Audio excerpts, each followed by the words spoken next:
샬롬 2022년 8월 9일 화요일 아침입니다. 오늘도 말씀과 동행하며 예수 그리스도의 제자로 맛있게 멋있게 향기롭게 살아가는 푸른나무교회 성도님들이 되시기를 바랍니다.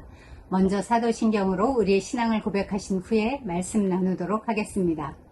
전능하사 천지를 만드신 하나님 아버지를 내가 믿사오며 그 외아들 우리 주 예수 그리스도를 믿사오니 이는 성령으로 잉태하사 동정녀 마리아에게 나시고 본디오 빌라도에게 고난을 받으사 십자가에 못 박혀 죽으시고 장사한 지 사흘 만에 죽은 자 가운데서 다시 살아나시며 하늘에 오르사 전능하신 하나님 우편에 앉아 계시다가 저리로서 산 자와 죽은 자를 심판하러 오시리라. 성령을 믿사오며 거룩한 공회와 성도가 서로 교통하는 것과 죄를 사하여 주시는 것과 몸이 다시 사는 것과 영원히 사는 것을 믿사옵나이다. 아멘. 오늘 함께 나눌 말씀은 누가복음 19장입니다. 19장에도 4가지 에피소드가 등장합니다. 1절로 10절 삭개오 이야기, 11절로 27절 열문화 비유, 28절로 44절 예루살렘 입성 사건, 44절로 48절 성전에 들어가신 예수님이 그것입니다. 저는 오늘 그 첫 번째 이야기인 삭개오 이야기를 중심으로 나누고자 합니다. 19장에 등장하는 나머지 4가지 그 에피소드 중에 두 번째 이야기는 마태복음에도 나오고 심지어 세 번째, 네 번째 이야기는 사복음서 전체에 다 기록된 이야기입니다. 그런데 유독 삭개오 이야기만큼은 다른 어떤 복음서에도 나오지 않고 오직 누가복음에만 나옵니다. 교회 생활 좀 해본 사람 치고 삭개오 이야기를 모르는 사람은 없을 것입니다. 그런데도 다른 복음서가 다루지 않는 이유는 무엇일까요? 이것은 누가의 관심과 시선이 어디에 있는지를 보여주는 사건이라 하겠습니다. 누가는 항상 사회적, 경제적, 종교적으로 소외당한 약자들에게 관심을 집중합니다. 그의 복음서에는 가난한 자, 세리, 죄인, 과부, 이방인, 맹인 등과 같은 장애인에 대한 기록이 특별히 많이 나오는 것으로 봐서 그는 고통당하는 자를 돌아볼 줄 아는 참 사랑을 지닌 그런 사람이었음을 알 수 있습니다. 그래서 그는 마태나 마가, 요한이 관심하지 않았던 세리 삭개오의 이야기를 이곳에 자세히 기록하며 하나님의 관심이 어디에 있는지를 우리에게 보여주고 있는 것입니다.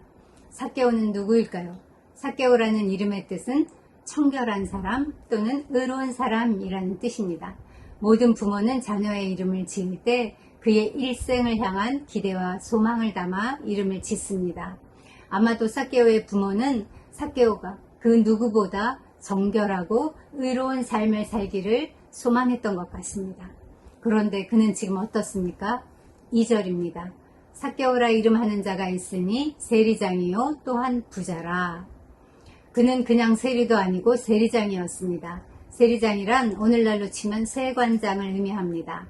여리고는 왕의 겨울 별장이 있을 만큼 아름다운 곳이었고 작은 천국이라 불리울 만큼 천혜의 자연 환경으로 유명한 곳이었다고 합니다.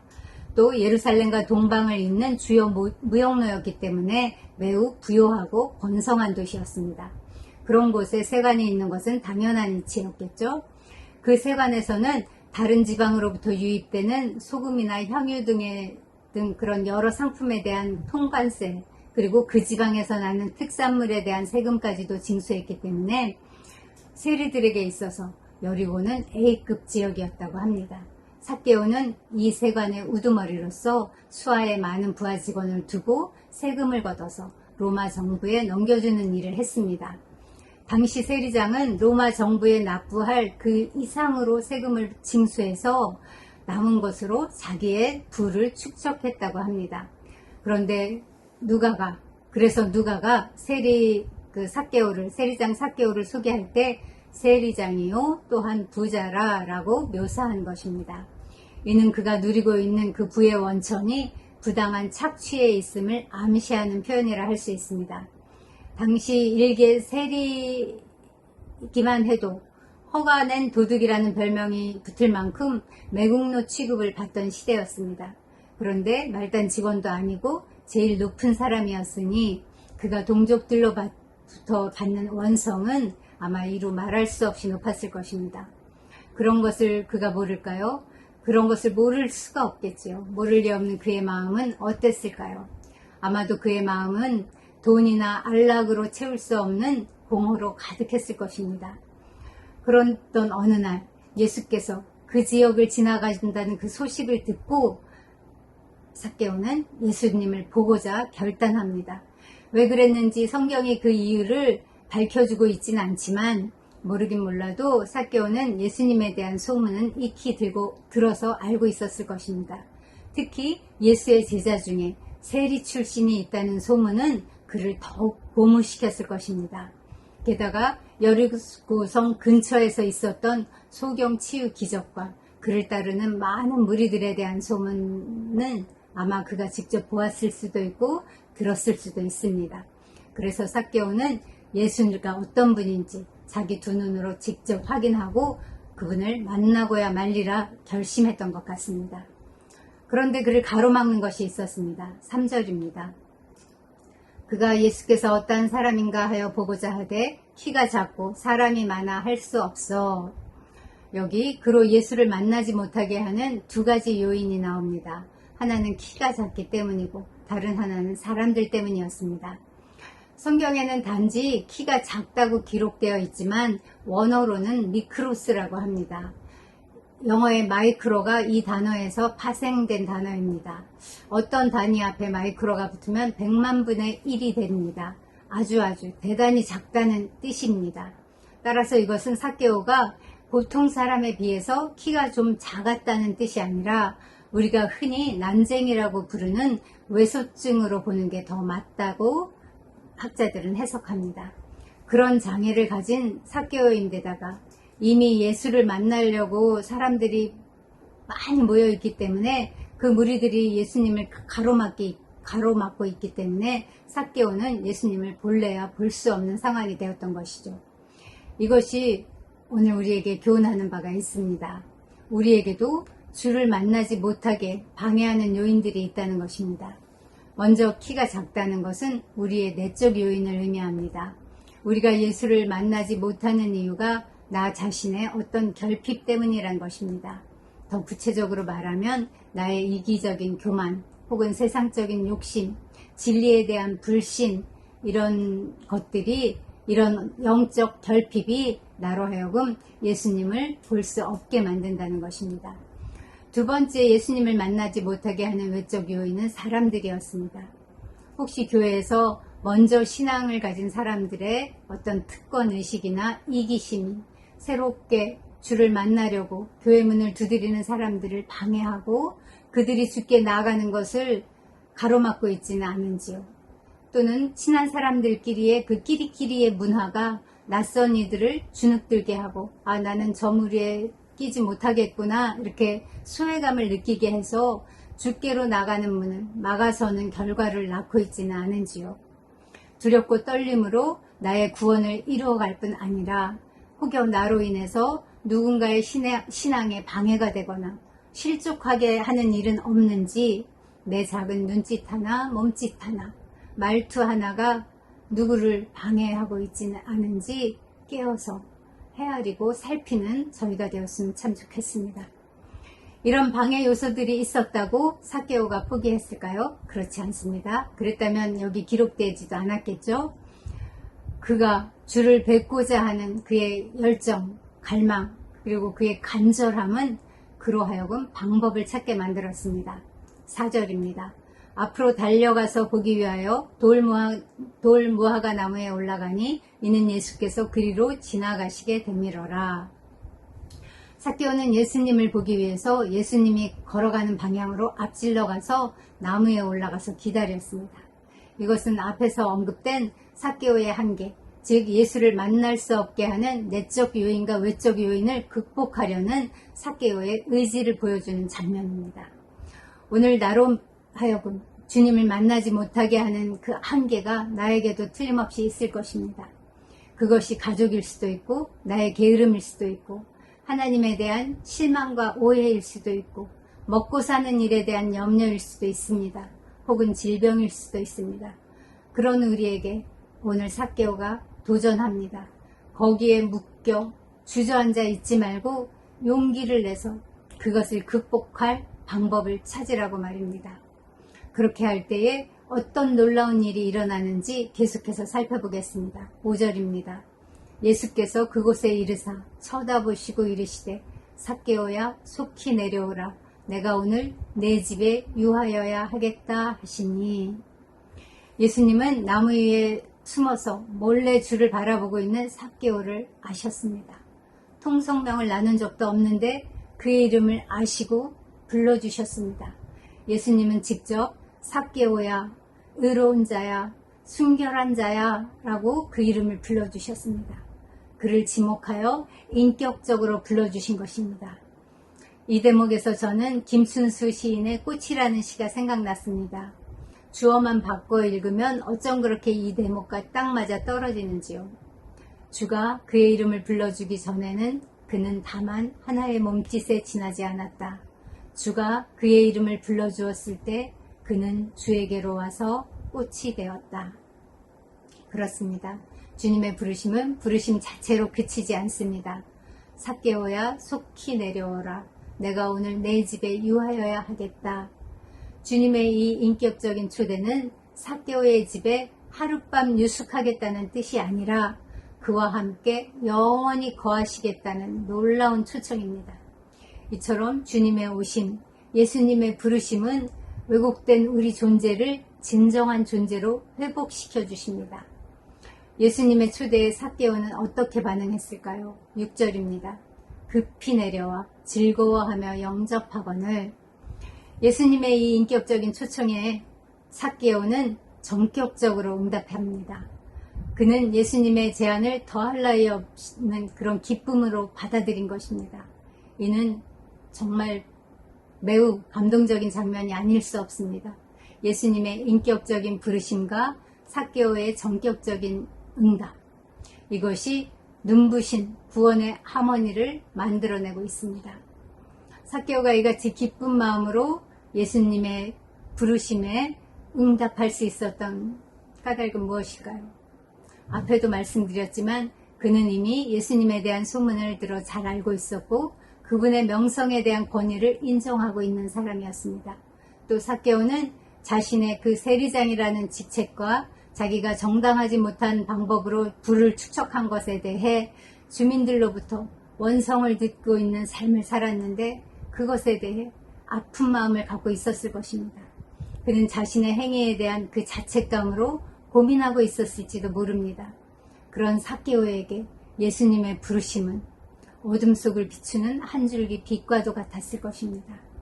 아무에게도 인정받지 못하는 자신을 그 유명하신 분, 그 명성 높으신 분이 초대했다는 것은 너무나도 감격스러운 사건이었고 이것은 모든 사람이 자신을 죄인이라고 배척하는 그런 지옥 같은 상황으로부터 자기를 구원해주는 생생한 용서의 선언으로 이해됐을 것이기 때문입니다.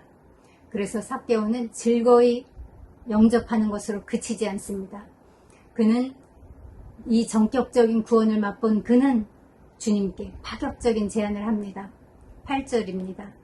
삭개오가 서서 주께 여짜오되 주여 보시옵소서 내 소유의 절반을 가난한 자들에게 주겠사오며 만일 누구의 것을 속여 빼앗은 일이 있으면 네 갑절이나 갚겠나이다. 이 같은 삭개오의 파격적인 행위는 지금까지의 자기 중심적 삶을 전적으로 부정하고 새로이 방향을 바꾸는 전격적인 회개의 표현이라고 볼 수 있습니다.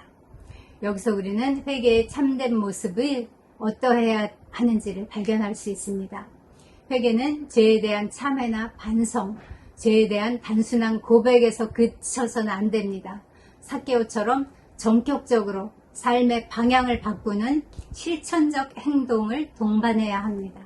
더욱이 참된 회개는 강요에 의한 타율적인 것이 아니라 기쁨에 의한 자율적 결단이라야 합니다.